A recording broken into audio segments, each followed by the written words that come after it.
Yes, people. Yes, people. You already know what time it is. It's that time of the week again. The big free show here with my guy CM. Chino will be here in a minute. But what are you saying, CM? What are you saying? Oh man, we're just saying it. But the weeks they move too quickly, bro. They move too quickly in the NBA. But we gotta find a way to keep up, and there's a lot of good topics today. So I'm excited about this one. Come on, you already know. But people, look, before we do anything and break anything down, make sure you're hitting that like button, that subscribe button as well. If you're new, hit that notification bell and all that good stuff there. Man, like Chino said, he's going to be coming in a minute, so we're going to see him in a minute. But I think there's only one place to start, really, man. On Sunday night, Joel Embiid exploded for 59 points against the Utah Jazz. No one saw this coming. I didn't see it coming after his start to the season. But my bro, let me know what you thought about that game. Has he finally woken up? Yeah, in James Harden's absence. Let me know. I definitely think he's woken up, bro.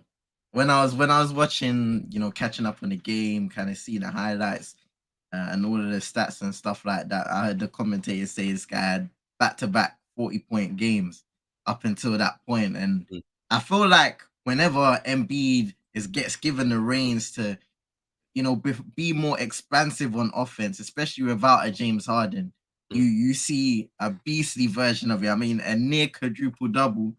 Already now, I believe, smack bang on 500, 7 and 7 for this season.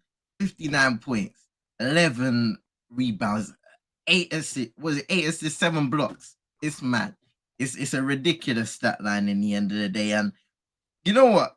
When I saw the stat line and I watched the game, I was thinking, David Robinson, he was the last guy to get a quadruple double in the NBA. Who could be that guy? I know this conversation kind of stems up every year or so. Could it be a guy like Jokic who runs basically everything on offense for Denver? Embiid could be that guy because especially when you have situations like this when James Harden are out, he's more than capable of having games like this. So it was a crazy one. But when you take the game into perspective, the only other player in double digits was Tyrese Maxey with 18. So that's how much of a carry job it was for Philly to only just win the game against Utah, who have been brilliant so far this season. They have slowed down a little bit with a couple L's here and there, but nonetheless, they have been brilliant. They've competed in most of the games they've been in. But Embiid, he was dominant. I mean, I just have it on my notes. See, he's throwing some great passes in the post.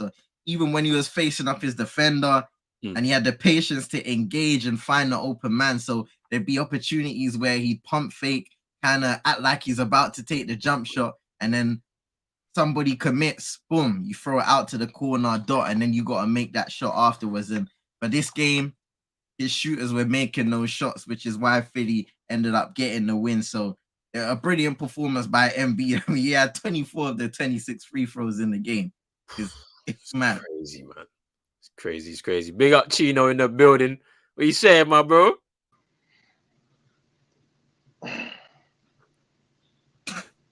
Chino was getting us. Chino, what you doing, man? I don't know what's going on. Chino, what's going on, bro? Chino, wake up, man. What's going on? You make me laugh, bro. But yeah, man. Hey, I was not expecting this from Embiid, bro. It's like I caught maybe I don't know, the first quarter. I caught 10 minutes and then I kind of switched games. But when I checked the next day, I was like 59 points.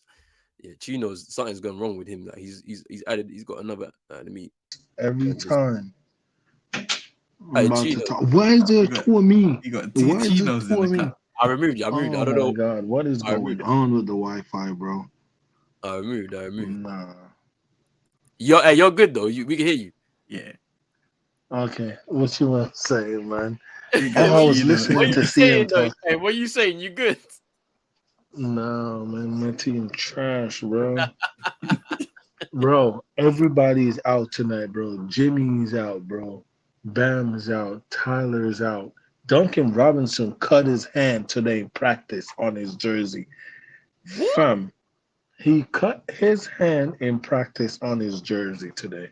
You lot are trying to tank. I'm telling you, I can already see it right now, fam. You're trying to do Bro, we something. only have 7 people active.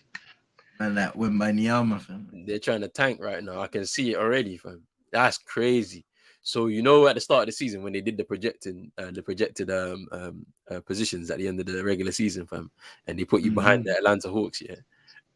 Are you still taking it right now, or is it? Or can you recover? Wait, what? Wait, what you say? Wait, what? You know, at the start of the season, yeah, when they did the projected What you say? position. Hey, Chino, don't take this. He can't take it. But yo, Wait, well, yeah.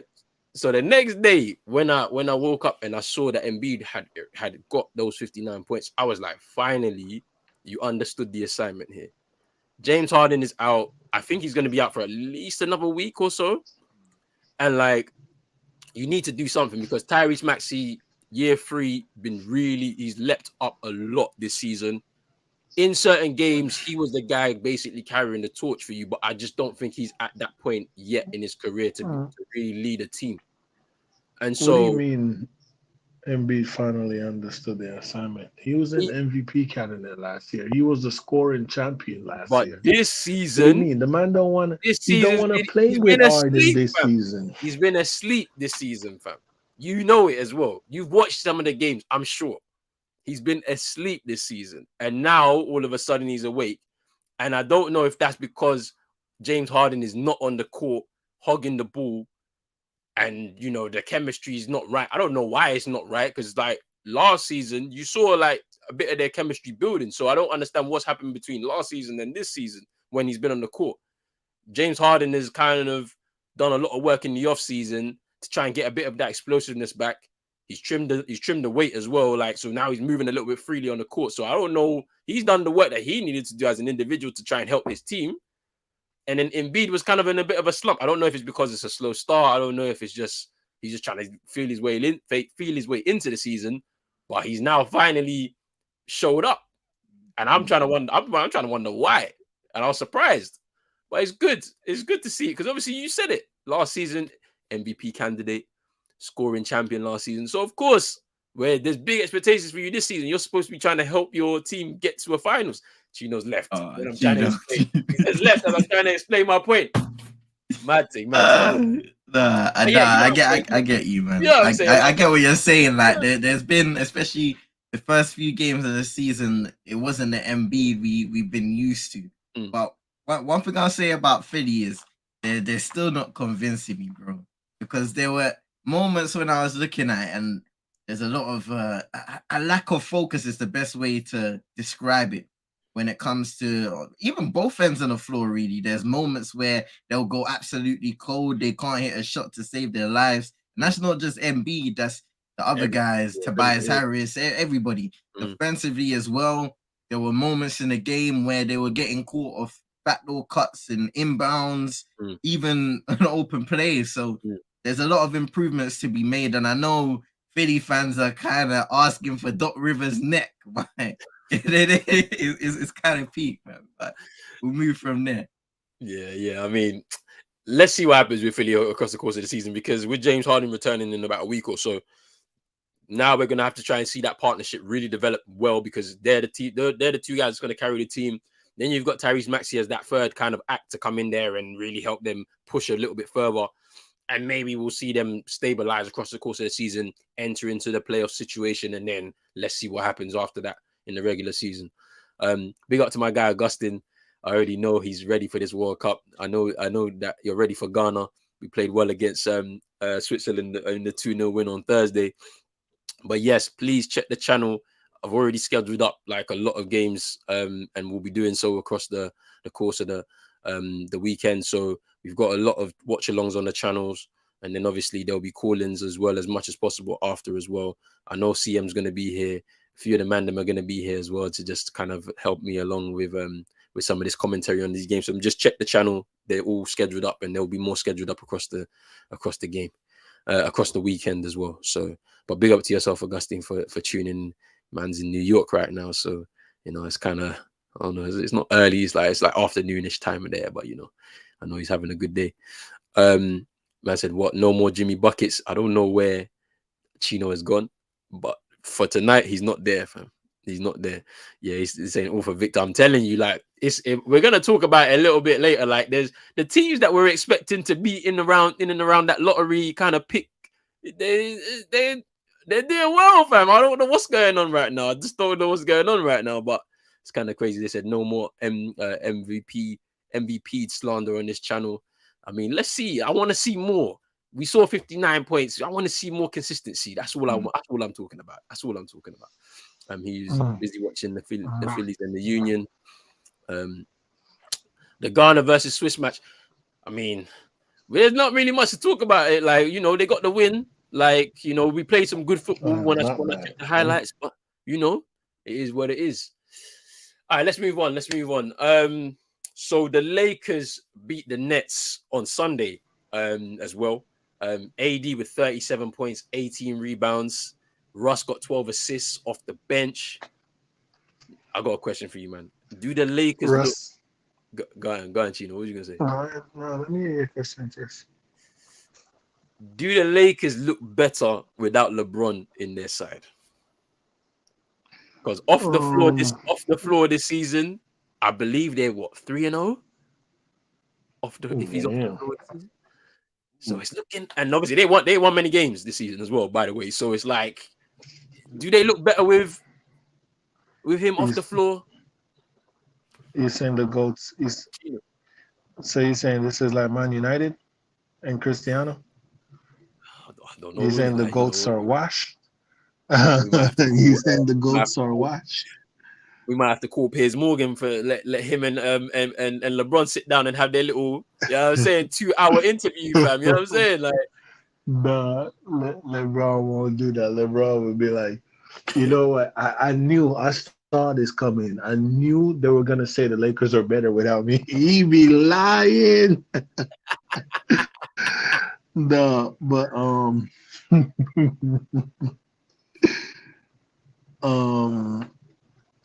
yeah, Russ been the Laker best player this year, man. He's been killing it. I can't lie. He's been killing it. Well, since they moved him to the bench.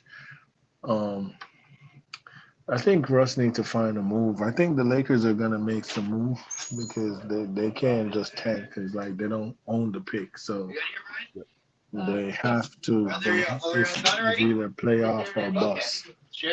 So they need to do something, and I think they're gonna make a move. Sham just reported right now that they're watching the Miles Bridges situation. The Lakers already. That's a bit surprising. They're already a scandalous organization. Hey, have you man ever seen Genie Bust on that one magazine, the naked one? Wait, what? Wait. How did we go left? How did we go left? What's going on? Tomorrow. Yo. Hey, bro, I'm the one steering the wheel. You know, anytime I don't know blinkers, man, I just whip it. Hey, listen, take the wheel, when you're done, when you're done, can't be in that car with me. When you men are done, look at Genie Bus Twitter profile picture, bro. So you know the magazine that the athletes do when they have the whatever sports they play and they have that ball and they cover their private, like their absolute nude. Yeah, she did one. Oh yeah. In her young days. Yeah, but nah, what does this have to do with LeBron? What does this have to do with LeBron? I don't know. Maybe her and LeBron, you know. Anyways, let's back to back. Listen. Hey, we're not doing this. So yeah, but anyways, but yeah, but Roland, this is the thing though. Maybe the Lakers do look better without LeBron because LeBron, as bad as it is, not bad. What I want to say, LeBron and Cristiano Ronaldo are similar when it comes to what they are. They're GOATs, but when they're in your team, you have to cater to their needs. You have to cater to LeBron's needs. They're going to make your team better if you cater to their needs way better. LeBron needs shooters. The Lakers don't have shooters. Mhm. Um, Obviously, with his play style, like now, look at Cristiano. When Cristiano is off the field, we can play a certain type of way at Man United. When he's on the field, Yeah. everyone's trying to force it to him. It's the same thing at the Lakers. When LeBron's off the field, Russ Russ can just attack the rim because he been attacking the rim now. Like he ain't blowing layups, he's dunking on people. Russ can attack the rim. AD can operate down there, Mhm. around the rim. He can operate, get rebound, putbacks, all this. He's not battling two guys because LeBron guy is gonna sag off him. So AD got to battle two guys for a rebound. You know what I'm saying? It's all those little factors, all those little stuff. It's not that LeBron is a bad player or he's washed now. I mean, yeah, age is catching up to him, but he's still LeBron James. He's still playing at a high level when he plays. It's just that it's like last year, right, with Man United. How we was bad, but Ronaldo was good. It looks like that's what it is with LeBron right now. Like LeBron, when the games the Lakers was losing, he wasn't playing bad. He was playing good, Mm. but it's like the team is hurting because you don't have those proper personnel around him. So Mhm. yeah, I think I think either they get shooters or they decide to go in a different direction. But I think if they continue to win games with Russ off the bench while LeBron is out, and if they do make a trade and decide to trade the first round pick, Miles Turner coming in will help a lot. And Buddy here, I'm not too sure about the point guard because then you have to trade away Russ. I mean, LeBron is the point guard, so Mhm. I mean, it could work. It's just AD would have to work on his. It can work though. It can work. Not saying they're a better team. They might picking up wins now without him. Yes, but he's still LeBron James. It's not like Mm. if they trade him, I don't even think they make the play in. Mm. If they trade Braun, like if they keep picking up wins right now and trade him, say the end of December, I think that's gonna fall off. You know Mm. what I'm saying? But yeah, that's what I gotta say on it. See, and what's your thoughts on this, man? Do you think they look better without LeBron on the court, or is this just a bit of like what Chino said just now? Yeah, I kind of agree with Chino because I feel like it's bound to happen because with LeBron gone now, like what Chino said, it opens up for Russell Westbrook to drive down the lane, finish, or pass it out, kick it out to an open shooter. And he's Mm. been doing that a lot with the opportunities that he's got. Uh, in the Brooklyn game, he had a play where he received it. Austin Reeves passed it out to him. He was top of the key. And he Mhm. was so decisive in the way that he made his movement. Markieff Morris was in a bad defensive stance, and Mm. Russell Westbrook attacked down the middle and then dunked it home. And Yep. that's the kind of plays that we could either see from Westbrook or LeBron. When you Yep. got both of them on the court, then it's clogged up. And obviously, those guys are not the best 3-point shooters. Mhm. So there's always a bit of hesitancy when it comes to having a lineup with those two guys in there. Yep. I believe when LeBron's fully fit and say if Westbrook's off the court, you will see a situation where if you got the shooters, if you got the right set plays and the system in place, then he can do that same thing. He can exploit defenses that are playing wrong, not playing correctly, and he can drive down the lane, he can kick or finish. Obviously, LeBron has been struggling with that, and there's been a bit of speculation as to whether he's fully fit and stuff like Yep. that to start the season. And I think maybe this break for him is good because he can have some time to recover, Mm. maybe get his mind right, get his body right, so that when he comes back into the game, he can start turning things around. But it's gonna be interesting because obviously a lot of people are still thinking about the trade. Are you gonna get rid of Russ and kind of cash him in while he's on a high and Yeah. Yeah. try and improve the roster to get the most out of this season? I think that probably is still the best option for the Lakers, especially if AD can continue playing the way he did the other night against Brooklyn. Yeah. Absolutely dominant. I mean, 37 points, 18 rebounds. He was cleaning up offensive rebounds, defensive Mm. rebounds. But that is the AD you need to see on a consistent basis, especially with LeBron out. and playing with AD, those two guys need to feast. And then I liked what I saw from the likes of Reeves, who showed his ability to play, make in certain parts of the game, obviously scoring and shooting. And also Lonnie Walker, he showed his ability to score the ball. He's an athlete himself, so he's more stronger when it comes to driving to the rim. But it's just a testament.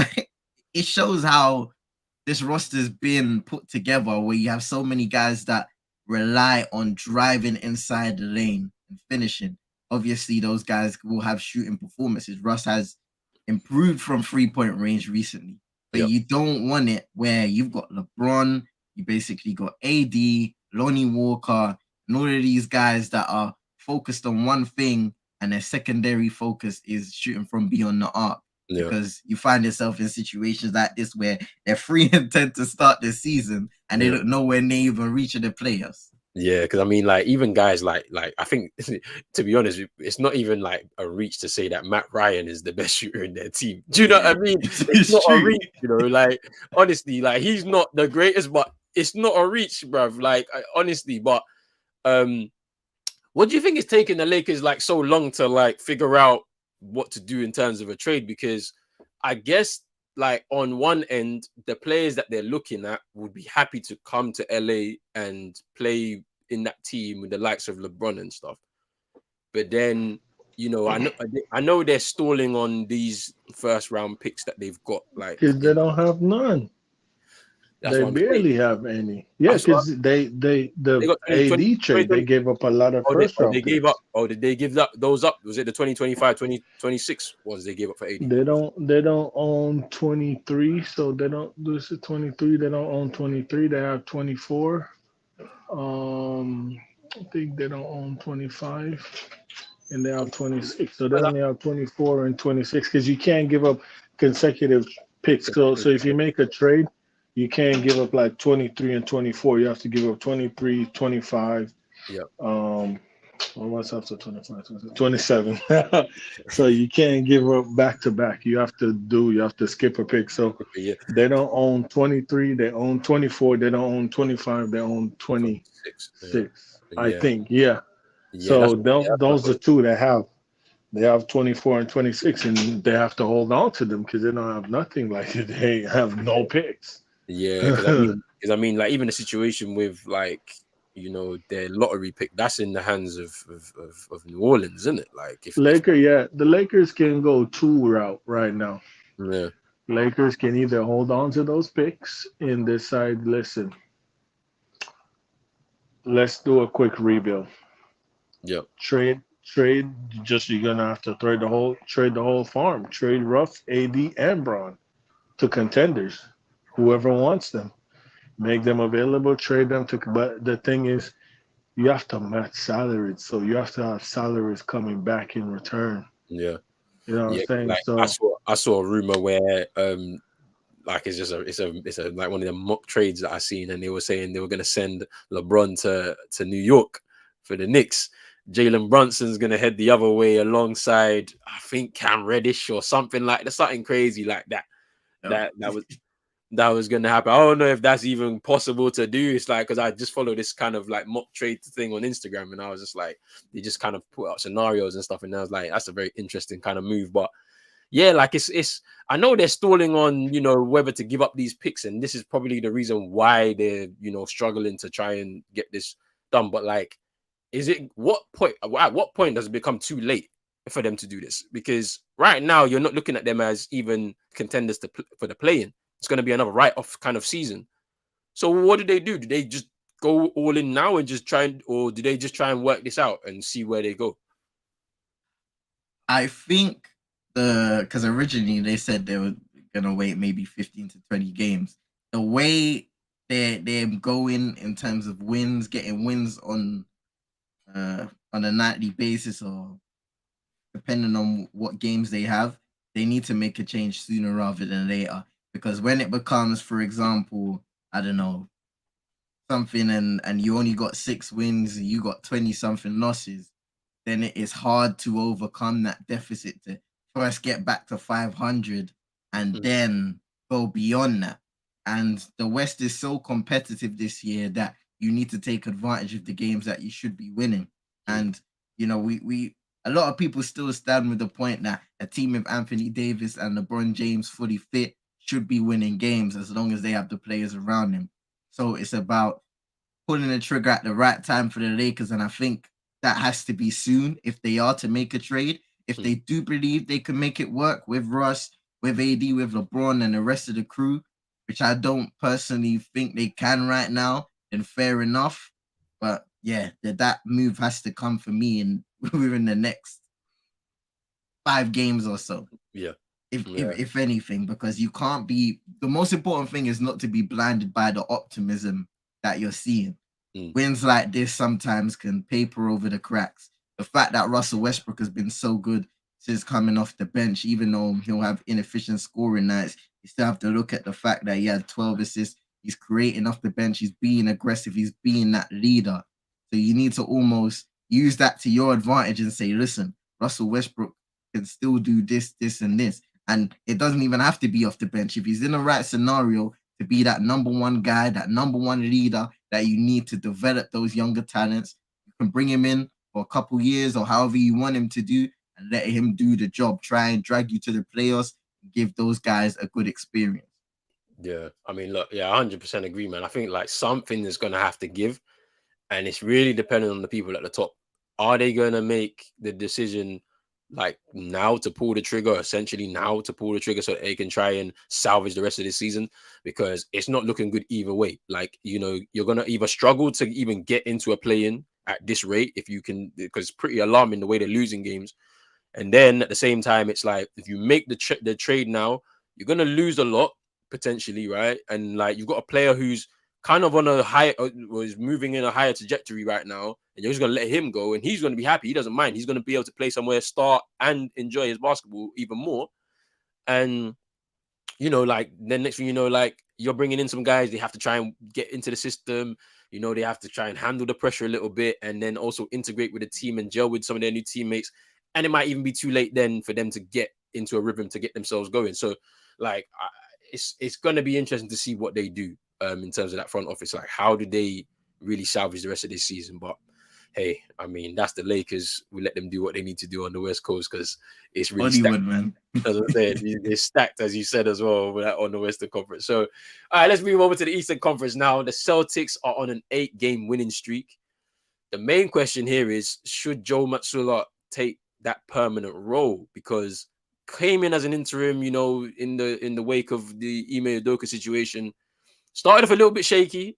I felt like, maybe his style of basketball was a bit, loose in terms of that defensive stability that we've come to see over the last year or so with this Celtic side, giving up more than 100 points in a numerous amount of games. They've tightened up a little bit as they've kind of built together this winning run, and now it's looking like he's found his level. He's his feet are firmly on the ground now. So should the Celtics offer him the permanent role? You know what? For the Celtics, they're playing really well right now. They're 12-3, and I feel like they have the luxury of giving the situation time. They don't have to rush into a decision when it comes to saying you're our guy going forward. You can let this run, you can let this ride out, and you can just continue to win games, compete in games, and improve as a team. Definitely, you guys have dropped off just slightly when it comes to the defensive end. That was a really large focus under Ime Udoka. But now you guys are even more of an offensive juggernaut when you look at the 3-point shooting. I mean, the last game against the Atlanta Hawks, you guys were shooting out the gym. Multiple guys were. And look, you think about it, Jason Tatum arguably having the best season of his career so far, 31, 7, and 4 on good shooting split. You look at Jaylen Brown, 25, 6, and 3. And his 3-point is a little down compared to his career, but he's still competing and doing what he needs to do to help the team win games.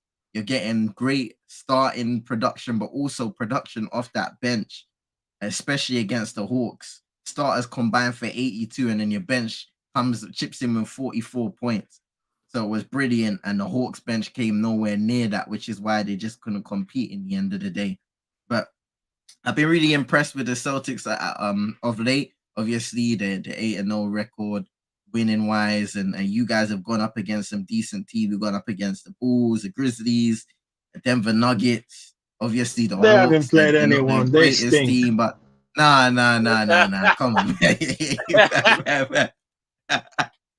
But yeah, it's been a good run for you guys, and I think in terms of Joe Mazzulla, you guys can take your time, just ride it out, allow these guys to gel with him even more, and allow him to gel with the players even more, and then you see where you are, maybe come trade deadline or even later, depending on how it's going, and then you say, listen, we want to secure you down for the future. You've shown us enough that we can commit to you now and sign on the dotted line. Yeah, I mean, look, the thing I've been impressed with is a lot of the bench, the role players. They've come into this team. Sam Howell's is shooting that. I'm like, bro, where was this? Because I ain't never seen this before. But you're moving different. What's going on this season? Like, I don't know what he ate over the off season and whatnot, but he's moving different. Like, and then obviously I'm liking to see Noah Vonleh coming in, doing his few minutes here and there. You know, he's very aggressive in the paint, on the offensive boards, on those on the defensive end as well. Like it's nice to see that. Like Grant Williams, I don't know. I feel like he's just doing what he needs to do to try and get that extension. He needs that rookie extension. He wants to stay in Boston. He was hitting some step back threes in that game. I'm telling you, like that 3-point percentage is high. He's in the high 50s, man. Like he's crazy with it. Like I don't know what he's been doing as well in terms of just training that, just to make sure that he's a lot better at it this season. But he's just come in like this season and he's just shooting from free like crazy. Jason Tatum's on the MVP run. I called it about 2 seasons ago. He's gonna be an MVP in the NBA very soon, and this looks like it's his season. Hopefully, he stays healthy and help carry the team. But yeah, it's looking exciting, and yeah, I agree. I feel like the Celtics just need to kind of take their time with it. Like the coach is doing really well. The players already kind of know him, seeing as he's been the assistant, you know, with the team. So like, there's not really like that kind of bedding in period. He knows everybody, and so he's coming a little bit from that school of Ime Udoka, but maybe he has different ideas, and it's starting to reflect on the court as well. We're just a lot more aggressive on the offensive end, and yeah, like when there's opportunities to shoot, everybody's taking shots and they're landing and they're dropping into the net. So I can't really like expect more. Obviously, this run's not going to go on forever. We're going to lose games. We're going to lose games across the course of the season. But can't wait. we got just take our time and see what happens. I mean, I already know Chino thinks we stink. Chino thinks that, you know, we got to move on. But hey, it's all good. It's all good, isn't it? Like we're gonna move on to. We're gonna move on to. Let me see what the Celtics talking about. Go on, tell me, because like talking about. You tell me, bro. You tell me what we're on. We doing what we doing, bro. You know what I'm saying? Yeah. We doing the business right now. You know what I'm saying? Playing the Pelicans. First in the East, 12-3. Man, I just wish my team was good, bro. We stink. God damn, we suck. Big up brushing here. Brush, be a EOP. Whoa. Large up, Roland Tansium. Oh, I see how it is. My guy's a pagan. You dipped when he came in. You dipped when he came in. He's a pagan. Relax. Big up man like Yankin here. Obviously, he's a Kings fan as well over in Sacramento. Hey. So you know, ain't no way the Kings are fans, bro. Hey, chill, bruv. Chill, bruv. No, big up. No, hey, listen, the Kings, bro. People looking at their players, you know, a lot of teams talking about, oh, what can we give you for Sabonis? Oh, what can we give you for Fox? They got some good pieces, man. And then Herder been balling, boy. Yeah, trust me. I mean, we're gonna talk a little bit about the Kings in a little bit, but yeah, Yank saying that they dropped 150 on the Nets, and that's the next topic we're gonna talk about right now.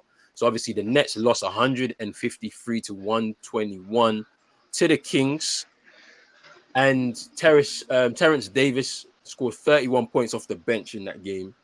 Now there were some interesting comments in the wake. Breaking news. Kevin Durant just got traded to the Miami Heat. Yeah, right.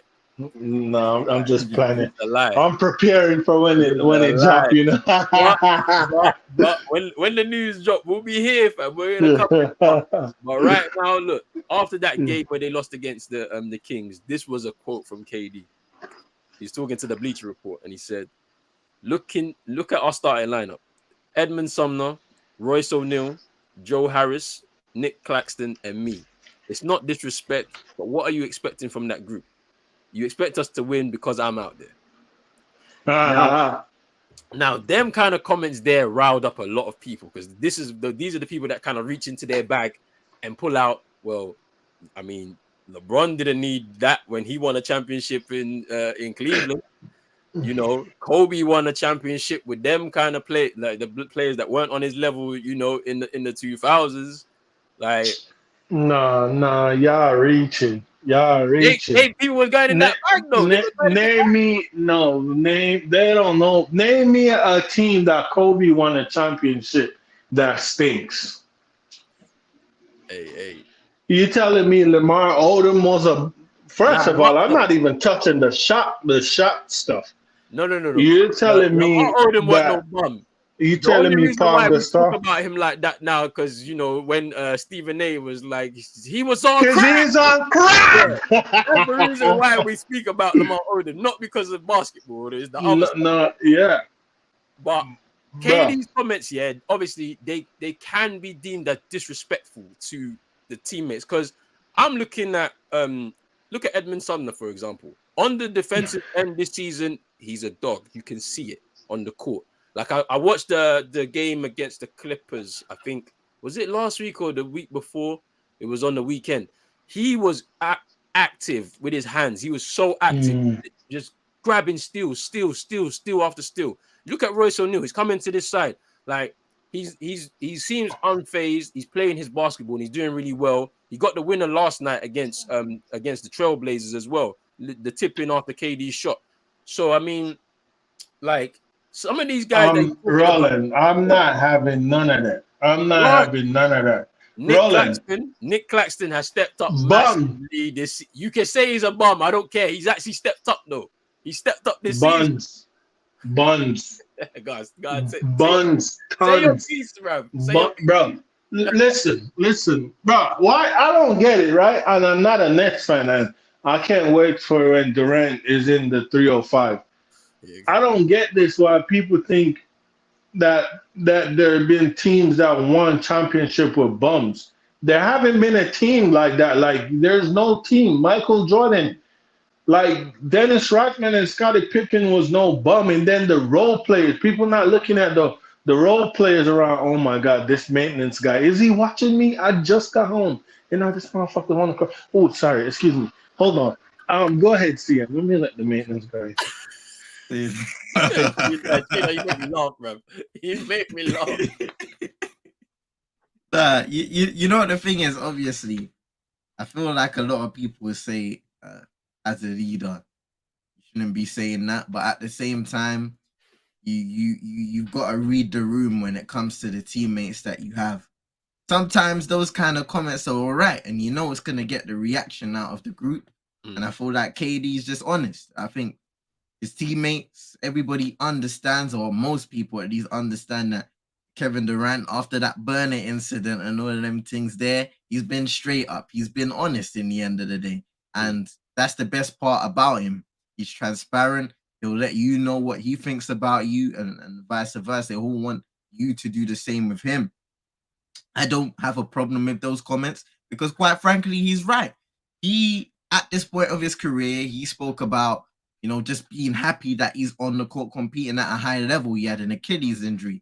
He went through C19 as well and all of that stuff, not knowing if you're going to touch the court again, not knowing if you're going to be that same guy. So when you are on the court and you're still blessed with the ability to compete at a high level, you want to be surrounded with talents, with top-tier talents like they were with Kyrie and James Harden before that all broke down.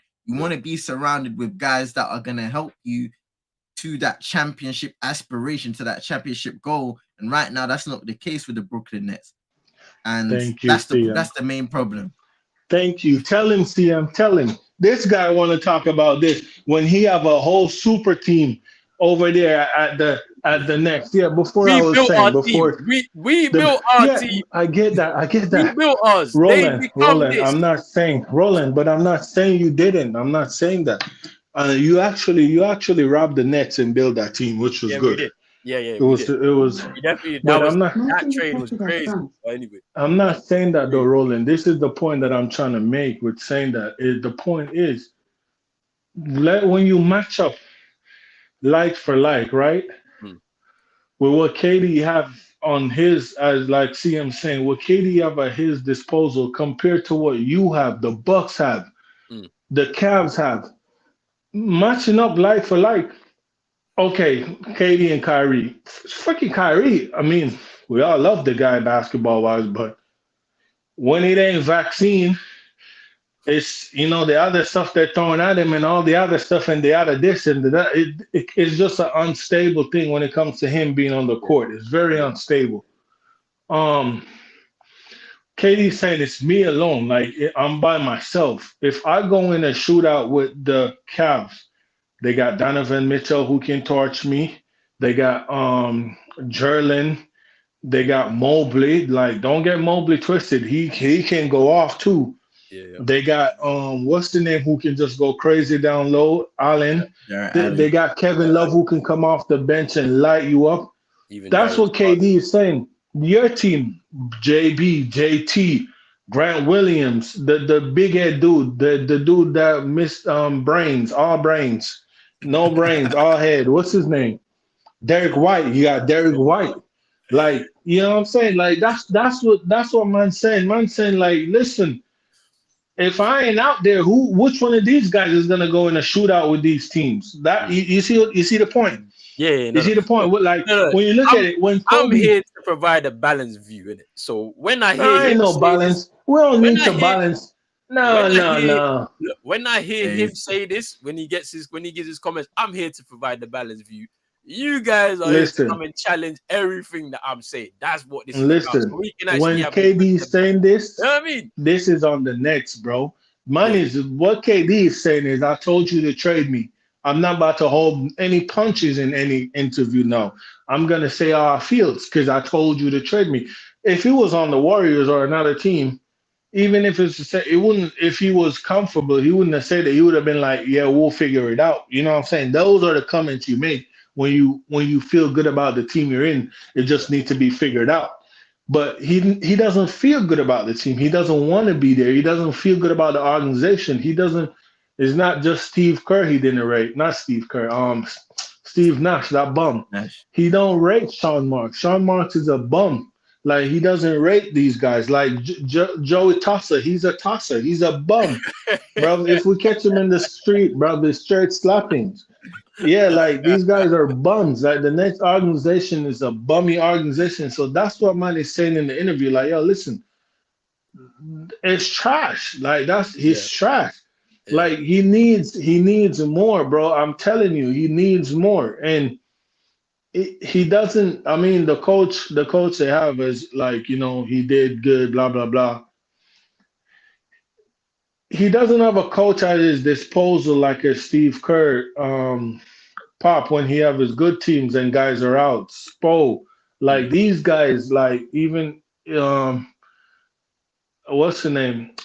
I haven't seen when your coach was coaching. He wasn't faced with these adversity like when if Jimmy and Bam go down, Spo can still find ways to win games against the best teams. When Tim Duncan and Tony Parker was out, Greg Popovich could still win games in stretch. You know what I'm saying? A 10 yeah, game stretch, he will still win 7 or 8 and lose. You know what I'm saying? Lose 2 or 3 out of it. Like that's the thing. Like that's what KD's like. That's what he's saying he needs without saying it, bro. Because even in the interview, if you heard him, one he did with Chris Haynes, he said he was telling man he needs after practice like drill, finishing drill.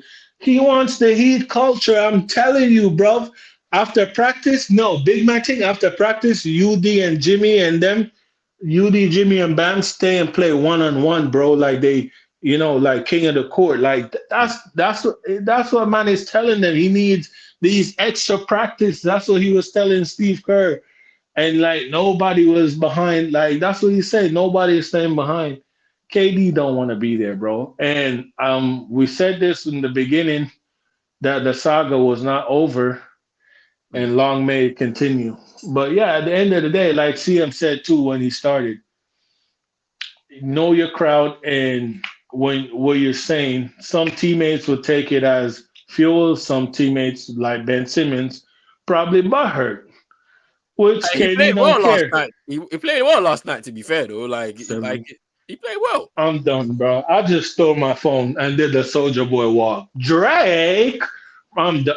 Bro, 17 points. He did 17 all right. points. He did all right. 17 points. This guy missed 2 years with Second hey, for what? A 2 years, lottery pick. Top five. 2 years, 2 Top years. five lottery pick.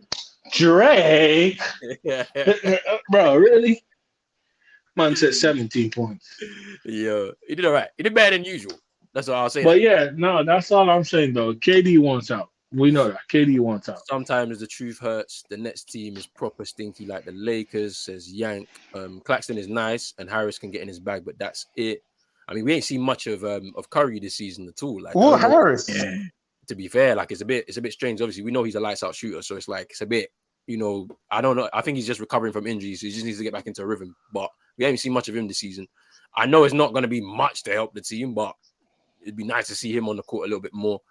The Kings averaged 17,000 fans per game last year at home. Our eighth Put man, respect on the Kings. yeah, put respect on them. Our eighth man, Terrence Davis, went off for 33, so I understand where Durant is speaking from. They're saying, chat your shit, Chino, you right. But Respect, man. we're going to stay with the Nets here. Kyrie Irving is expected to return on Sunday against the Grizzlies. How does he integrate back into this team and is all forgiven at the Nets? Or is he pretty much done with the organization after going through this whole process, this whole ordeal after his anti-Semitic comments? CM, you want to kick it off or you want me to kick it off and then you cool it down with water? Because I'm trying to kick some shit off right now. Hey, bro, do it. Go ahead. Go ahead, Chino. We need to say it to Phil afterwards. Listen. Get cancelled.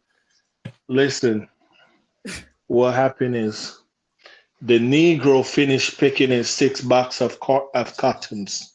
That's what happened with this organization. They slash him over the back and said, Negro, pick those cotton. Now they're satisfied, but the world is not satisfied. We are not satisfied.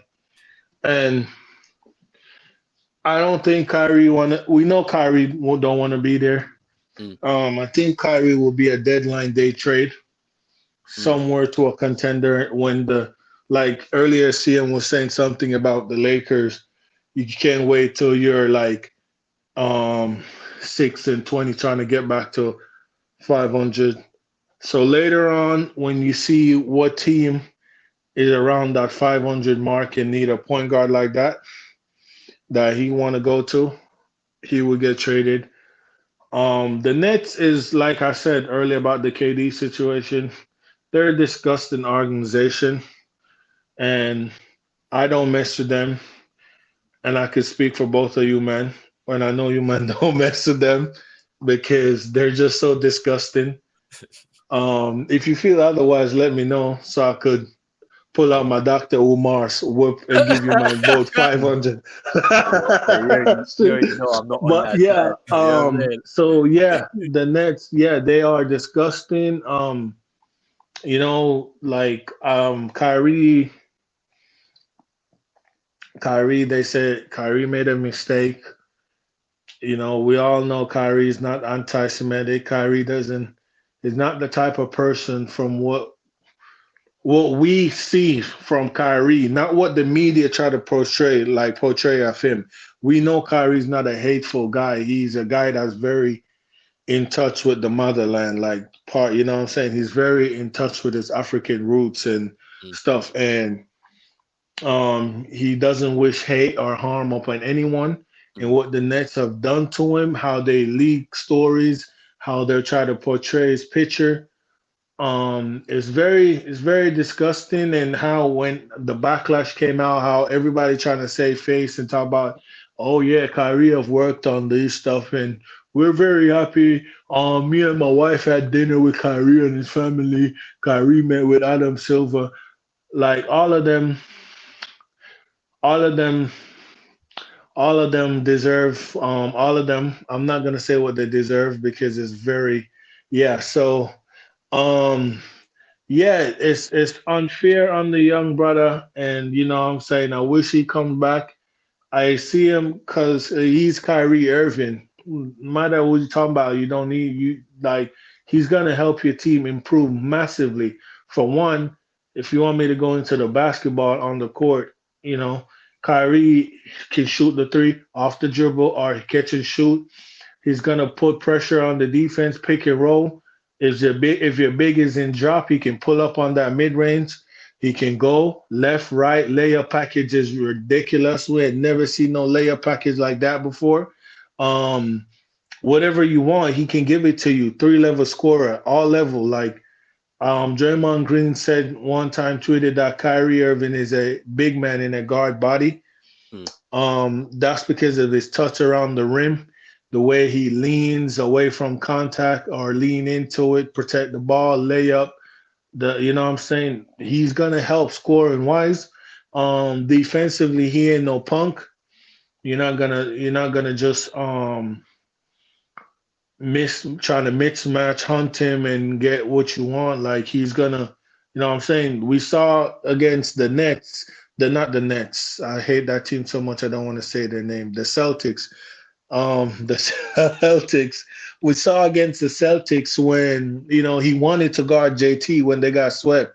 Yep. You know what I'm saying? He was up there, he was doing his job. A lot of times JT, you know what I'm saying, had to give up the ball, call for a pick to get on KD was the one who was actually getting cooked by JT Yeah. in that series.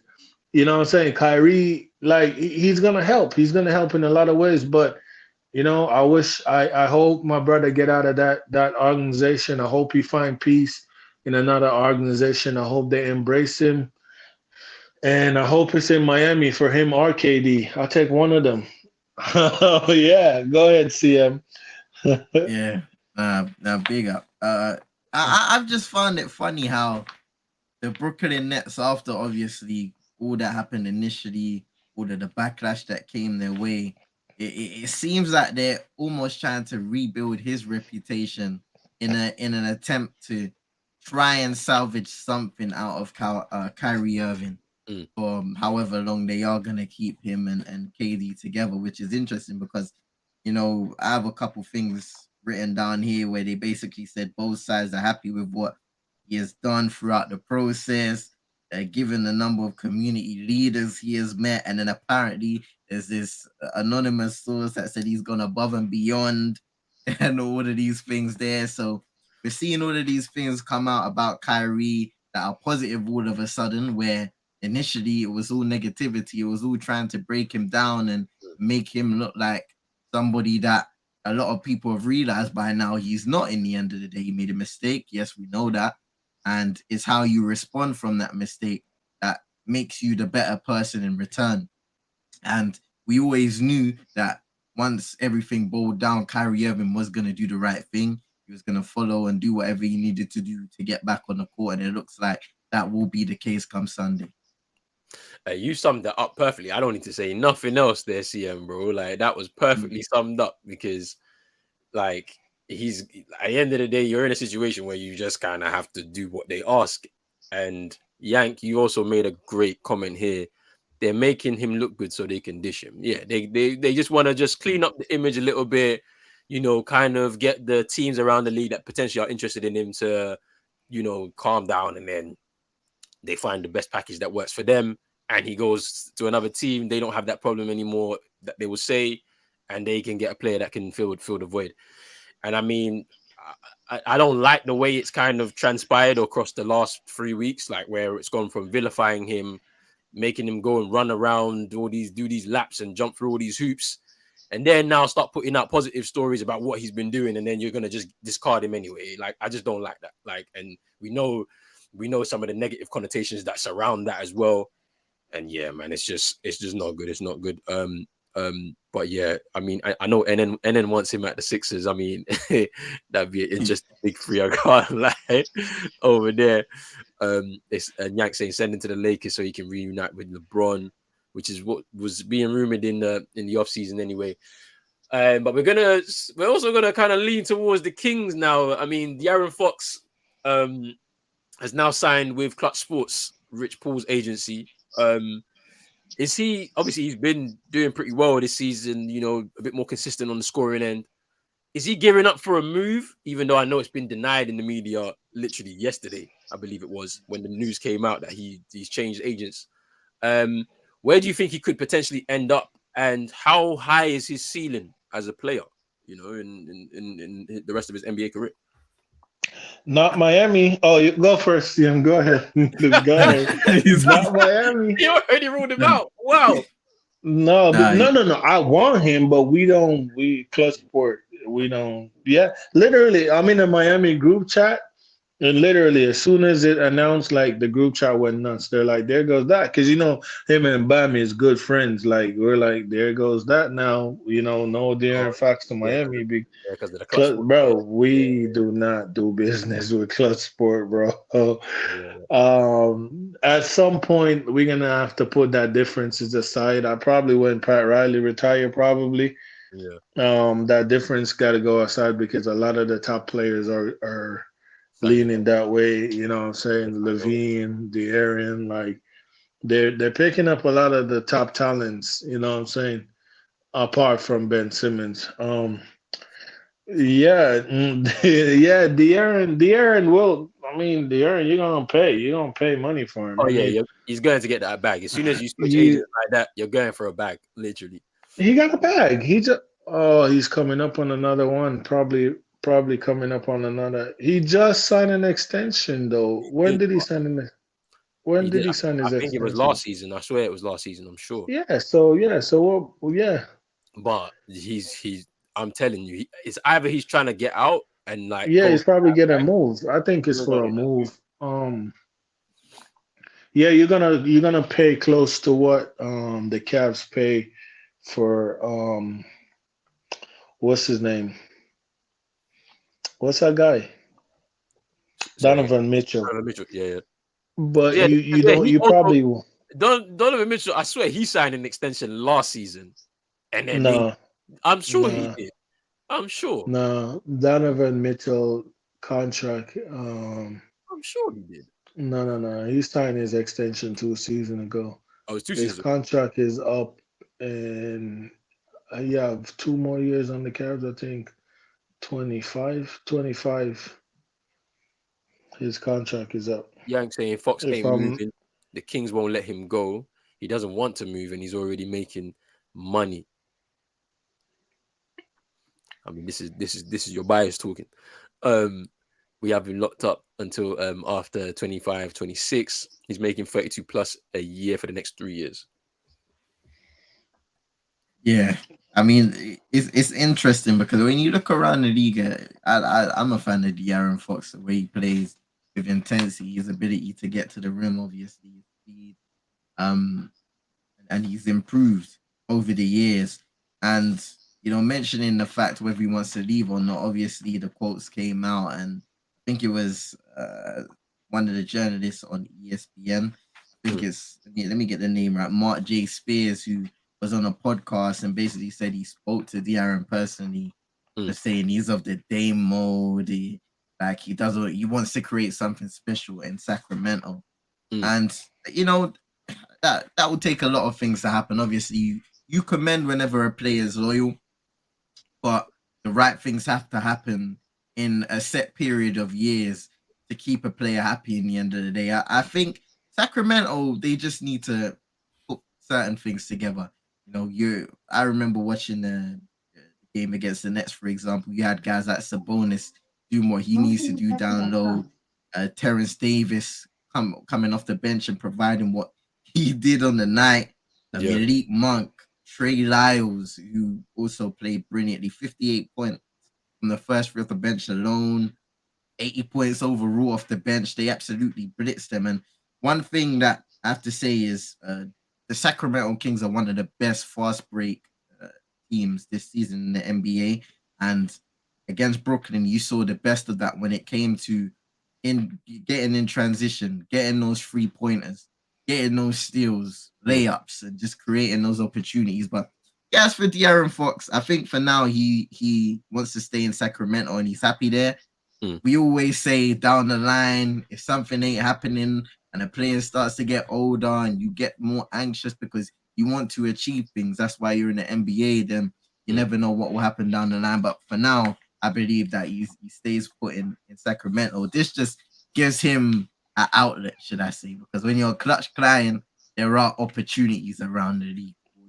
Yeah, because I just found it very strange, yeah, that how he would just change because the moment I feel like in sports, whenever a player changes their representation, they're gearing for something at least, Yeah. and it might not necessarily be that year that they do it, but something in the future is going to happen.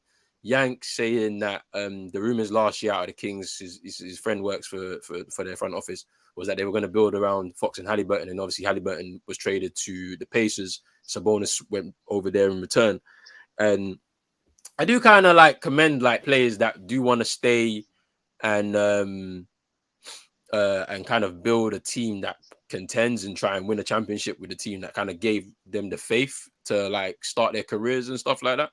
However, I think when you look at how competitive the league is, right? Like you're limited by your options around you in your team in terms of winning a championship, and so like no matter how good their young players are and some of the pieces that have come in, because I mean I like Malik Monk. He's not like he's a good player. I like him, like but he's not going to help you win a championship. Do you know what I mean? Type of thing. So like it's going to be down to your front office to be able to do certain things to kind of bring the kind of caliber of player to help maximize your talents as well. And you're right, like in about 2 years, maybe he'll be looking at himself and saying, you know what, it's not really worked how I wanted it to go. He's kind of itching to go and either join a teammate somewhere else that he may have had, like Halliburton. I mean, the Pacers are bubbling right now. They're one of those teams that we're going to speak about later who they've done surprisingly well this season. They got a nice young team. He may decide that he want to go there, like, and potentially do something. I don't know. Like, it's a pretty interesting situation. But yeah, we're gonna have to wait and see what happens there. Big up Super Nick in here saying big up Rollins. Yeah. Um, Big up Super Nick. please remember to You're the like coolest person in your household, Super Nick. Always remember that. Yeah, I can't go up against that, fam. I can't go up against that one. like up the live, comment, share, and subscribe. Of course, do that, people. Either giving up or affording out. Yeah, it's either one or the other. Like it's one of those situations, to be honest. Malik Monk and Fox were friends at Kentucky. That was why he came, as part of why he came. Let's move on. So we spoke about the Josh Primo situation a couple of shows ago. And so Man, now, like Willie Primo. so now the it seems that there's been a settlement out of court between him and the former psychiatrist. So now it looks like Josh Primo is free agent, and I don't know if the allegations, we haven't been able to see them in court and all of that. We ain't seen it play out. So will he be able to return back to the NBA? Is all forgiven? Does he have to wait around for a bit until the team picks him up? Does he have to go to Europe and try and rebuild his career? Like, what's happening here with Yeah. I think it's gonna be difficult for him. Obviously, you look at him and you think about the talent he has as a player coming out of when he was drafted and stuff like that, and what he was able to do with the San Antonio Spurs. And I guess it takes a team to trust it that he will learn from his lessons. in the future. And you don't know that yet with a young guy bringing him, especially at this point of the season. We're already how many games into the season? Sometimes a lot of teams are not willing to bring in somebody who's gonna disrupt or be the cause of the chatter in the dressing room and get guys distracted. But look, in the end of the day, when it came to the settlement and all these things there, these days you almost feel like it's bound to happen, especially because the Spurs organization got dragged into it with the fact that she was saying, "Oh, they weren't listening to my claims or anything like that." So it was always bound to happen. But as for Josh Primo, whether he spent some time away to kind of rebuild his mentality, rebuild his mind, because so as mad as it sounds, sometimes you can be a bit off up there, a few loose screws for them kind of things to be happening. But yeah, he needs to learn from this issue if he is to be given an opportunity so that he can take full advantage of the next team that he's on. But yeah, I mean, he's extremely lucky to be getting away with something like this I in still this don't know what scenario. happened. What did he do? I still don't know the situation. So the psychiatrist, she says that he exposed himself to her on multiple occasions. Okay, and he said During, wardrobe malfunction. yeah, I believe on his argument was wardrobe malfunction. Like, so that was Nine wardrobe malfunction. That's so wild. so with that, it's like if they was to go to court, it's a my word against yours type of situation. So I think on Mm, both ends, they would have just been like, all right, we'll settle out of court, essentially, because she's quit her job, and so she'll need compensation on one end, and then obviously he's had to be waived as a result of these allegations. but he's So still gonna get 4 mil.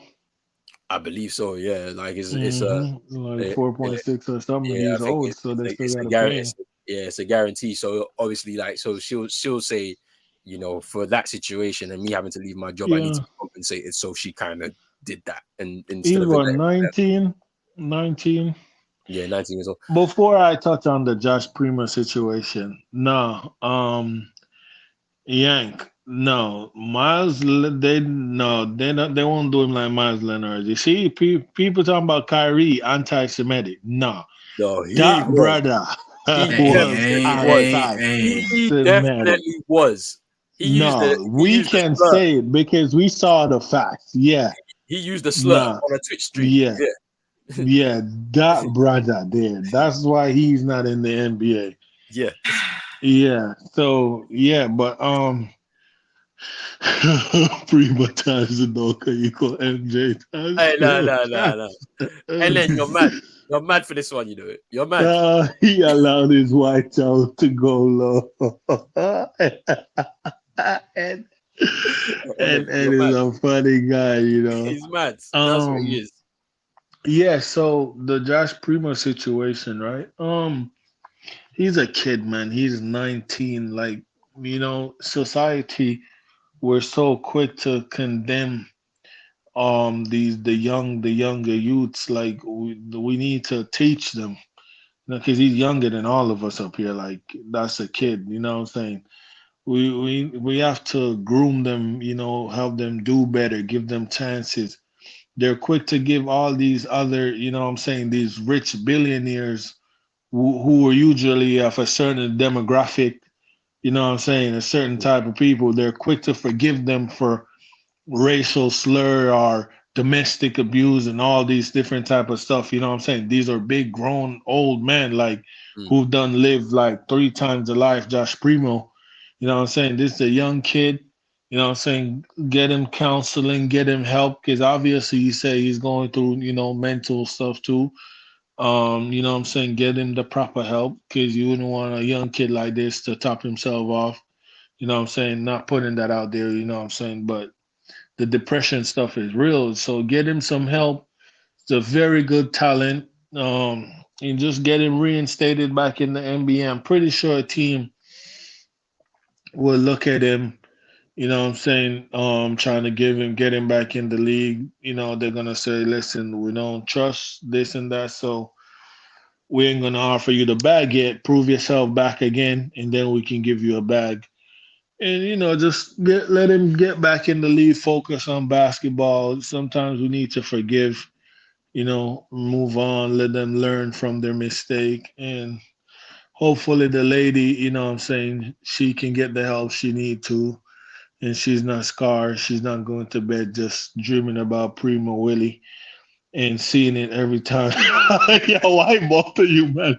Come at the screen. Um, she, What? 'cause she said he How? How? exposes her. How? I'm How? So, How? I'm I'm uh, I'm shocked that we went so from you know we gotta look after the kid and this and then you went there. yeah, so hopefully she, what I'm saying, she can find peace. We could give her help to help her. She could get a job again, and she can forgive him, and you know she's not having PTSD of his Willie and stuff like that. So yeah, and we all could just grow up from the situation. Yeah, turn his camera. Okay, we're gonna move on. We're moving on now. Yeah. Hey, we're moving on. Thank you, Chino. That was Uh, yeah. I'm with you on. Yeah, man. I hear you, bro. Okay. Listen, PTSD is real, bro. Hey, Trust hey, me. hey, hey. I have some PTSD of some stuff I've seen before. Not anything sexual, but like PTSD is a real thing, brother. You know what I'm saying? We have I hear to, you. But we're gonna move on. So yeah. so Steph dropped 50 in the loss against the Suns. The Hey, Warriors are now 6-9 for the season. What the hell is happening over there with the Warriors? I saw oh, that Colin Sexton was sent to the G League after a string of Wiseman. five. Oh, sorry, James Wiseman. Wiseman. Sorry, I'm getting them confused. James Wiseman sent to the G League after a string of 5 games where he put up, I think, a total of 13 points. A couple of games he didn't even play, and sent to the G League. What the hell is going on at the Warriors right now? Like, it's all falling apart. Steph is still doing Steph things, but Oh the man. rest of the team, they don't look at it. Defending champions Oh, as well. What's going on? bro, I have so much written down about the Warriors right now. So it's a bit mad still. I mean, 6-9. Steph's having a career year in points, rebounds, shooting from the field. Klay Thompson slumping seriously. 35% from the field, 33% from downtown, and he's taken the second most shots on the team. Uh, insult to injury, he has more shot attempts than points this season, 185 to 181. So that just shows how bad a shooting form he's doing, and that can hurt, that Warriors team. But what we've heard, and the reason why it was good bringing up James Wiseman, for example, is their biggest problems really have been their bench units, being able to integrate the younger guys, because they're doing this thing where they're trying to mesh now and the future and kind of mesh it all and try and meet in the middle. And right now it's not working out. But James Wiseman probably, when you think about it, is the biggest shock of them all, because like you said, sent down to the G League for up to 10 days, apparently, according to Steve Kerr. He was the number 2 draft pick in 2020. We knew what happened to him in college. He didn't have a lot of game time in college due to what happened, obviously. So that kind of hurt him in his preparations for coming into the NBA. And then since then, he's had injuries. He hasn't had a lot of game time, which once again is something that Steve Kerr alluded to when he was speaking about sending James Wiseman down to the G League. Even Wiseman said, I don't look at this as a demotion. He wants to go out there and hoop. He wants to play minutes, because even this season, his minutes haven't been consistent off of the bench. He hasn't been one of those guys that's been called and tried and tested. And, Jordan Poole, he was a guy obviously down in the G League, and he wanted to give some motivational words to James Wiseman to say, listen, go down there, be aggressive, take 50 shots, get techs, hang on the rim, all of them things there. you need to refine yourself, and that's the most important thing for James Wiseman. He's got a skill set, a unique skill set as a center, and I feel like I was thinking about this today, and let me know if I'm bugging out in the chat, and same with you guys as well. But in the Warriors system, they need a certain mold of a center. You look at your Andrew Bogut's, you look at your Kevon Looney's. Those guys, you know, they're gonna play hard. They're gonna set hard screens for the likes of Steph, for the likes of Clay to come off and shoot in those open, get those open looks. They're obviously gonna be in the pick and roll, waiting for their opportunities, trying to get those offensive balls, defensive rebounds. And I feel like James Wiseman's capable of that, yeah? He's capable of setting screens. He's capable of those pick and roll opportunities. He's capable, but sometimes I feel like certain players, they are hampered by how limited they have to play. And I feel like James Wiseman, his skill set is a lot more than what the Warriors ask of a center. No disrespect once again to the likes of Kevon Looney and those guys, because they are really good contributors for the team that they're on. But I feel like in a different situation, given the game time and the opportunity to get used to the league, possibly, and I'm not saying it's a surefire thing, but possibly James Wiseman could develop into a star center like maybe people were expecting him to, with the kind of skill set that he has. But I think right now, with the lack of minutes that he's getting, also, it's so underrated. People underrate this, how hard it is to understand the Warriors system, the way they play, the trust that they have, and the understanding that they have with each other, especially with the centers, which is one thing I didn't even mention. They have to play make. They have to be able to play make. And right now, he's not doing that at an elite level. I read something where basically saying both ends of the floor this season, he's been all over the place, and that's not okay. And for the Warriors, they need to improve in so many different categories, and that bench unit is one of them. You look at their stats so far at this point of the season, they have the worst bench unit in the league with a net negative 6.6 rating, 24th in defense, 23rd in offense, and they've got the third highest turnover percentage in the league. That's good. Yeah, a lot of things Klay are not Thompson going their way. stink. Hey, before I touch on the Warriors, bro. Man, listen, and then shout out to Milicic, bro. He legend, bro. Without for Durko, there would be no Dwayne Wade in a Miami Heat jersey, bro. He was a first round, second pick overall, 2003, but 7-footer, Serbian. Shout out to the Detroit Pistons. It didn't work out because for him. With that pick, Miami get their boy D Wade, my boy. Yeah, CM was saying though. CM was saying all that stuff, and all I have to say is they stink. But listen, they're the defending champs, Steph Curry. Steph Curry is balling. Klay Thompson, he's been found out. He is trash. Draymond, it's just not clicking. A wise man, he ain't very wise. The guy just looks. I think Wiseman of that. The Warriors is a team. It's he don't understand like it's the team. Like I seen some clip of him setting picks for Steph, and Steph is just very frustrated with them, like the type of picks he's setting. He's setting the picks, but like they're getting fight through because he doesn't know how to set the illegal picks, like Draymond and them. Like the Warriors set a lot of illegal picks. Yeah, you got to know how to set. You know what I'm saying? So yeah, it's just the chemistry ain't there yet.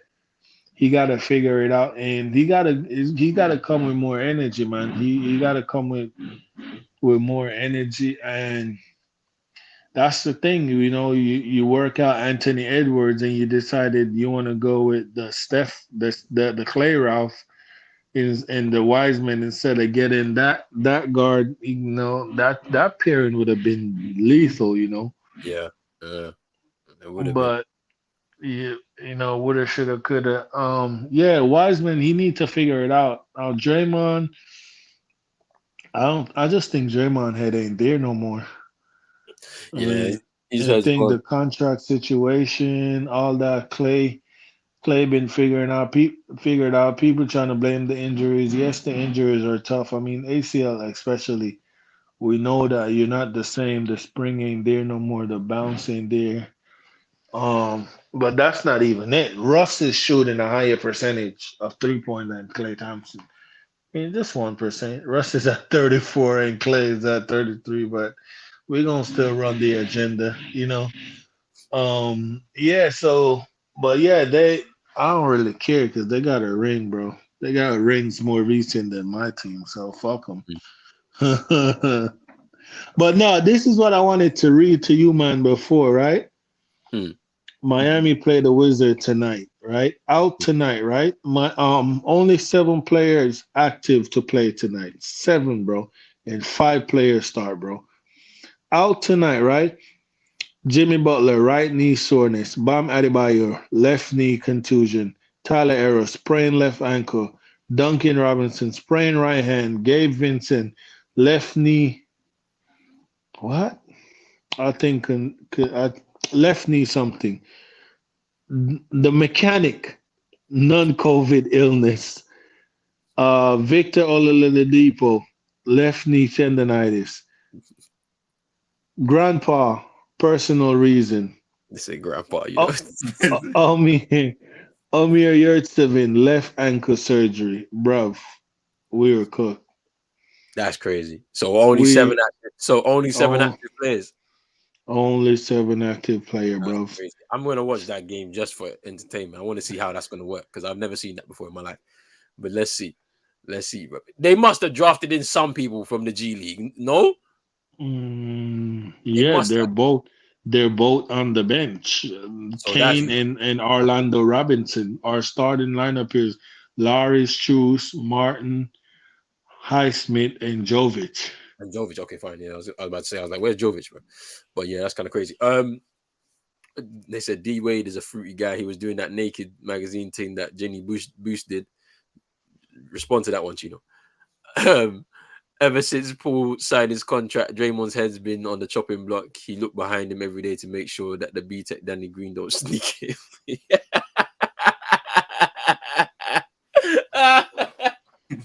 Yo,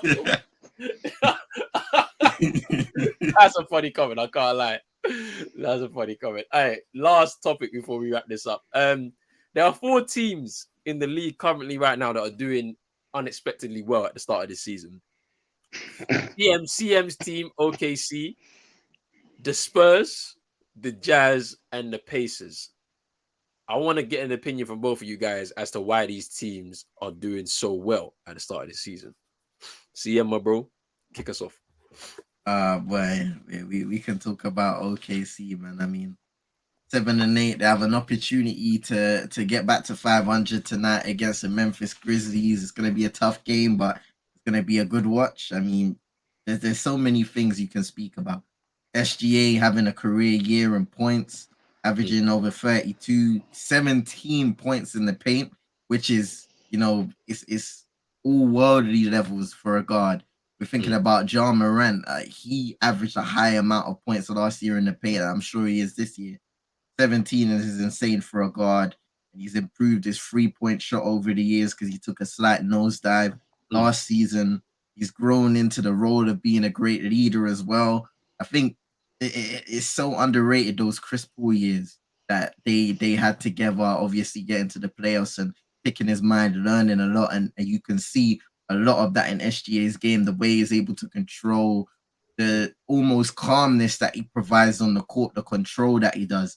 I mean, for a 24-year-old, it's insane. And he's in like 50, 40, 90 territory right now. I know there's a lot of season to go, but I was watching a video and it's basically saying he's in like the stratosphere of unanimous MVP Steph Curry with the way he Oh started the man, my season. game started. Sorry.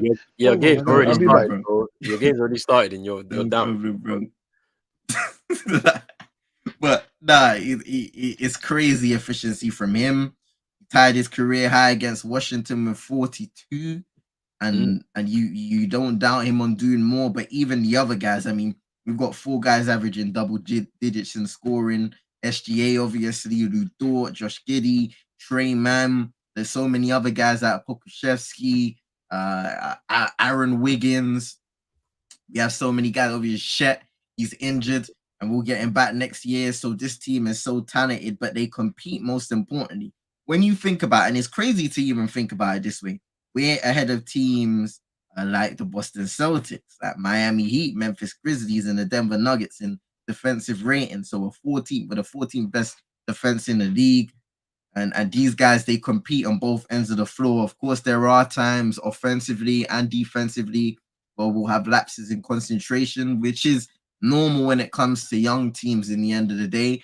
But these guys, and it's so rare to see a team full of young guys just competing, loving the game, wanting to compete. And I attribute a lot of that to the original guys that were with Chris Paul and what they learned in that time. Because like again, I go back to the leadership, the maturity of some of these guys. SGA's been on a tear, but once again, there's guys like Lou Dort who's been able to develop his game over the years. And then guys that have come in a little later, in the likes of Josh Giddey, who's very mature of a player. Pokuševski, Trey Mann, who's come in and he's been able to contribute at a higher level as well.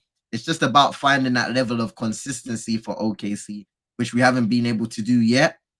We have the potential, all the potential, but there needs to be more growth in terms of our efficiency from the 3-point line because we're not the best shooting team in it when it comes to beyond the arc. And like I said, consistency on both ends of the floor. Hey, that 3 that Shea hit though, that was very efficient. That shit was whack. Hey, but CM, big man thing though. When was the last time you watched an OKC game? No. This is an issue, bro. I mean, Chino, you're trying to wait. Chino, why did you do that? Wait, fam. Yeah, fam, listen. I don't. Nah. Let me tell you the truth. I don't be, fam. These man play on the West Coast, bro. Man ain't watching no West Coast games, fam. I need my sleep. But nah, fam. You see this guy Chino, fam. He's out in the East Coast, fam, enjoying his Miami Heat, fam. It's their team, fam. We were like an EOP, but we move. Hey, man came out here, brought down the thing, fam. You want to do me like that? Nah. Chino, why did you do that? Why? Why did you do that, fam? Why, fam? Got him! That is hilarious, fam. That is hilarious, fam. Wow. Got him! Fam. No, listen. Obviously, CM know I'm messing with him. That's his team, innit? Like who would be like, I'm an OKC fan to a team that's not like, title contenders and blah blah. Like, you gotta be a fan for real. Like, you know what I'm saying? But yeah, I was just messing with him, man, because I know he can't really catch the games. Yeah, man, I love the young team, man. They got a young team. Like I said, OKC is one of those teams that I'm gonna watch them over the years if they keep everyone together with the amount of picks they have.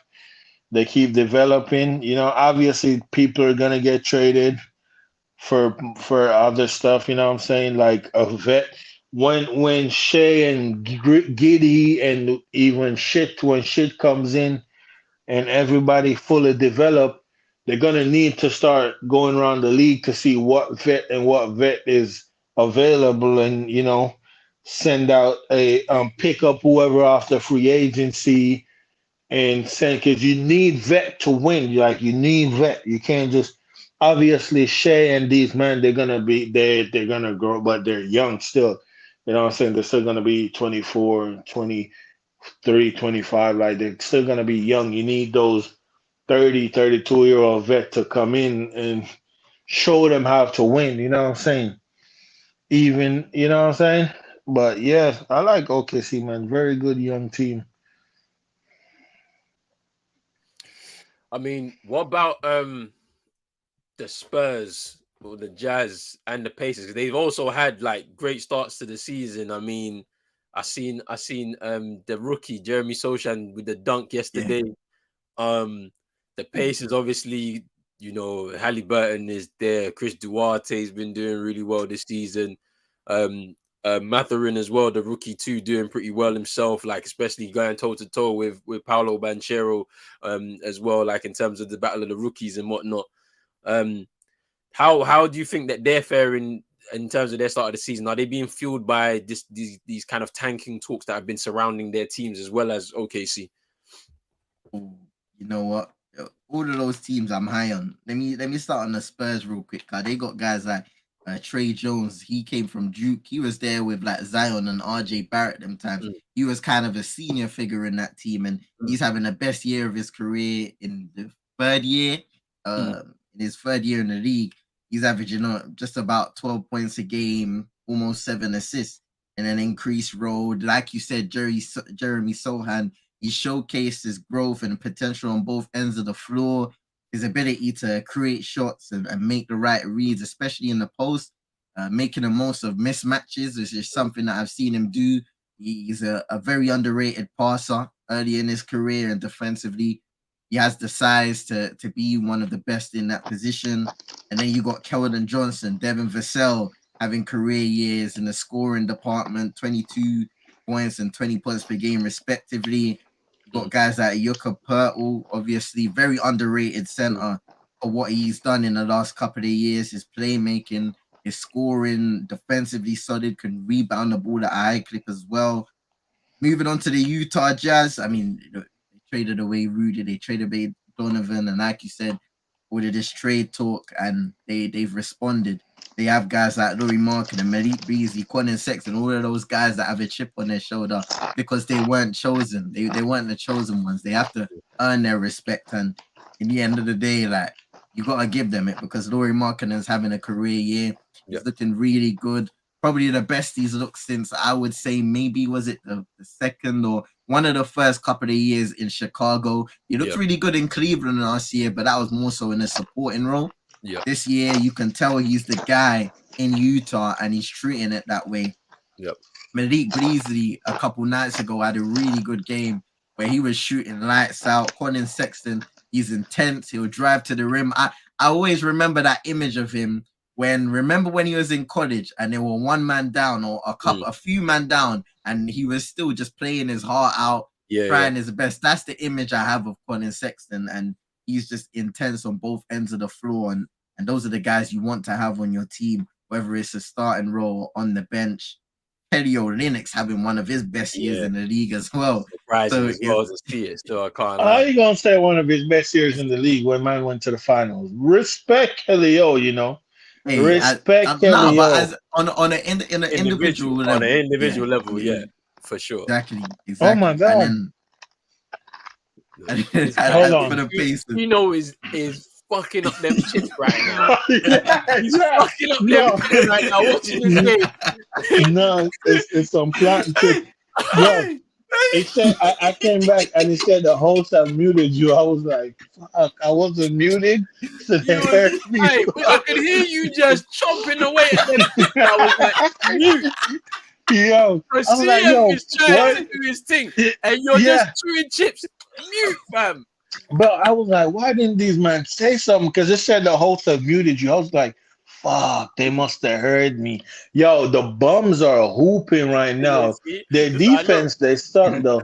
But chips watching this game, you don't even pay attention to doing it. Yeah, no, hey, I'm hearing CM talking and he's like, yeah, they got the young center, blah blah. I'm like, I'm smacking on my chest, and I'm like, what team is he talking about right now?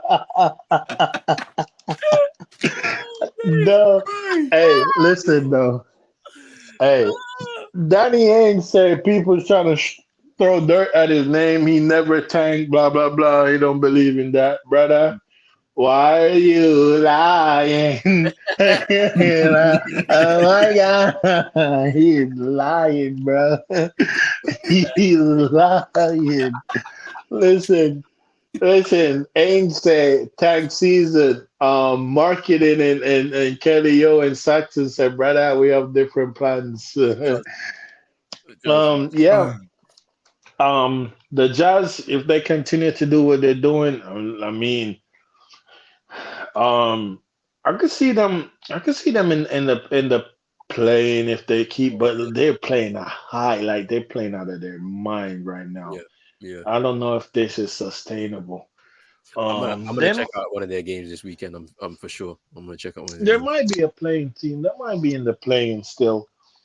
Um, let you know before trade deadline. Let's see what happens. Let's see who a team come for their players and stuff like that. What contenders, or if they're still high up the, you know what I'm saying, Mm. high up the pecking order, like the standings.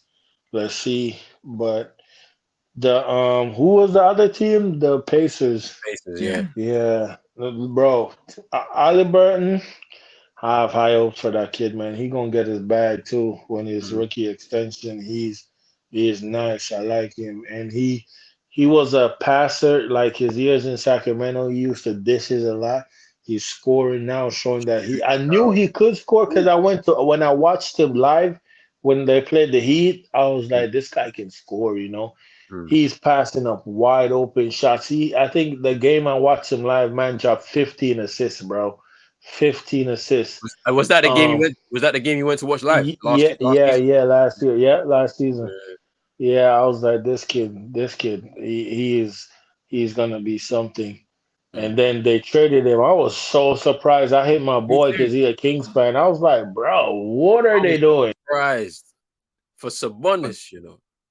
Honestly, at the time, yeah, I would have thought Bryce if you were Kelly got trying it to from choose Columbus. between if you were choosing between Halliburton and Fox, I would have chosen Halliburton. Yeah, I would have. You know, Yeah, and I'm a fan of De'Aaron Fox, but I yeah. feel like Halliburton, he's the more versatile player. He's got the bigger upside.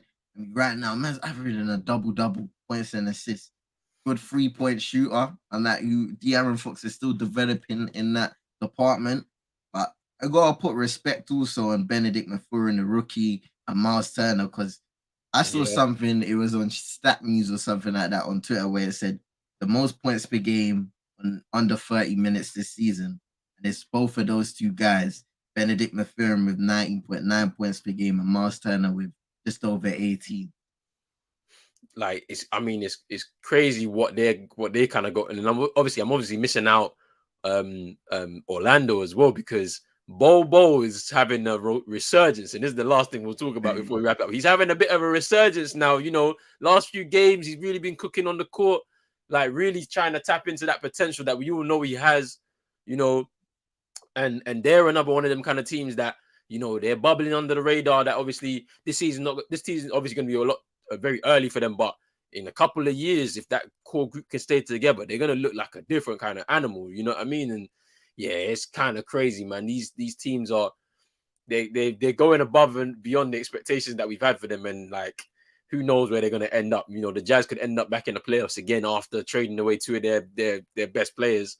And then we could get a shock. OKC may jump ahead of the development curve all of a sudden, and they're in the play-in and whatnot for this season on the Western Conference. So yeah, who knows, man? Obviously the Pacers too. You can't rule them out. It's just too much going on there. Like it's crazy. This season's gonna be crazy, and we got some games as well kicking off tonight too. So people, if you're here, make sure you go watch some NBA so we can catch up on some of these games and whatnot. Let me get to these last couple of comments and then we'll wrap this up. Big up Caleb in here saying, hey, yo, are you excited and optimistic for the Black Stars? I hope they go through with Portugal and make Africa proud. I'm ready, man. I'm ready.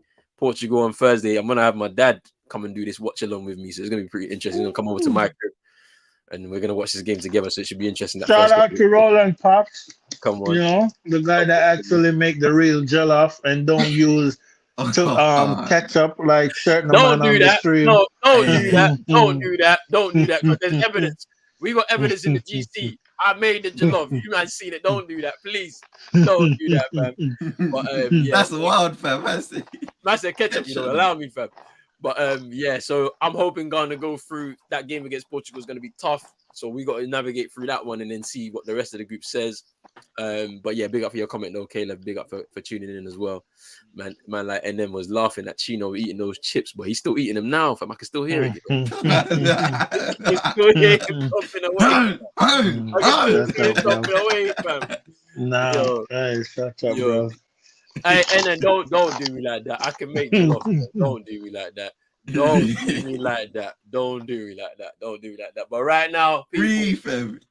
big up to everybody that's been in the chat from the beginning of the show. Your comments always make the show, and we appreciate that so much. Big up to my guy CM in the building. Big up to my guy Chino as well. Make sure you hit the link at the top of the chat. I've pinned CM's Twitch to the top of the chat, so make sure you hit that link up there. He's doing a lot of streams, basketball streams throughout the week. He's got gaming streams, Football Manager as well. United Twins on YouTube. Make sure you go check that out. He'll be here as well with me, along with all the mandem as well, as we go through this World Cup as well together. So it should be very, very interesting. So make sure you stay tuned for that. Big up to my guy Chino, as always, bringing the controversial moments, the controversial comments. As always, we big up and appreciate that all the time. Hey, big up, man. Hey, everybody, go check out Genie Bus Twitter, Ivy.